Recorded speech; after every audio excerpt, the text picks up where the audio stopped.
భక్తుడైన యోబు మీద తనకి ఎంతగానో సన్నిహితంగా ఉన్నటువంటి, తనకి ఎంతగానో ఆత్మీయంగా ఉన్నటువంటి ఆ ముగ్గురు స్నేహితులు ఎంతగానో యోబును నిందిస్తూ ఉన్నారు.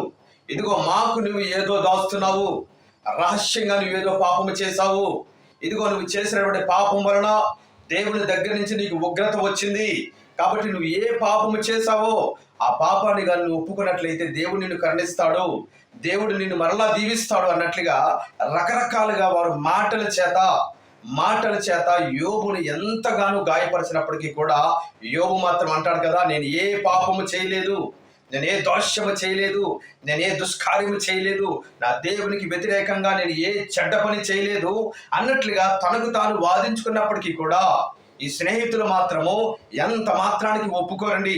నీవు నిజంగానే పాపం చేశావని ఆ ముగ్గురు స్నేహితులు కూడా ఒకరి తర్వాత ఒకరు మాటలు దాడి చేస్తున్నప్పటికీ కూడా యోబు మాత్రము వారి మాటల్లో ఏమాత్రము కూడా కృంగిపోకుండా, నీరసించిపోకుండా, ఇదిగో మరి తన పరిశుద్ధతను కాపాడుకుంటూ తన నోటిని కూడా అదుపులో పెట్టుకుని చాలా చక్కగా వారికి సమాధానం ఇస్తూనే వెళ్ళాడు. కానీ ఏమాత్రము కూడా మాట చేత తూలినట్లుగా మన పరిశుద్ధ గ్రంథంలో చూడం కదండి.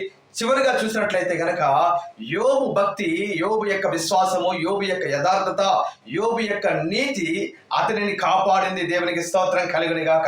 ఇదిగో మరి యోబు మీద మాటల దాడి చేసినటువంటి ఈ ముగ్గురు స్నేహితులను కూడా దేవుడు ఎంతగానో కోపపడినట్లుగా మరి చివరి అధ్యాయంలో, యోబు గ్రంథము చివరి అధ్యాయంలో మనం చూస్తూ ఉన్నాం. మరి దేవుడు అంటాడు కదా, ఇదిగో మీ కొరకు యోబు ప్రార్థన చేస్తేనే నేను మిమ్మల్ని క్షమిస్తానని ఆ ముగ్గురు స్నేహితులకు చెప్పినప్పుడు నిజంగా యోబు ఆ ముగ్గురు స్నేహితులు అన్న మాటలేమీ కూడా మనసులో పెట్టుకోకుండా మరి వారి కొరకు ప్రార్థన చేసినప్పుడు రెండంతలుగా దేవుడు యోబును ఆశీర్వదించాడు.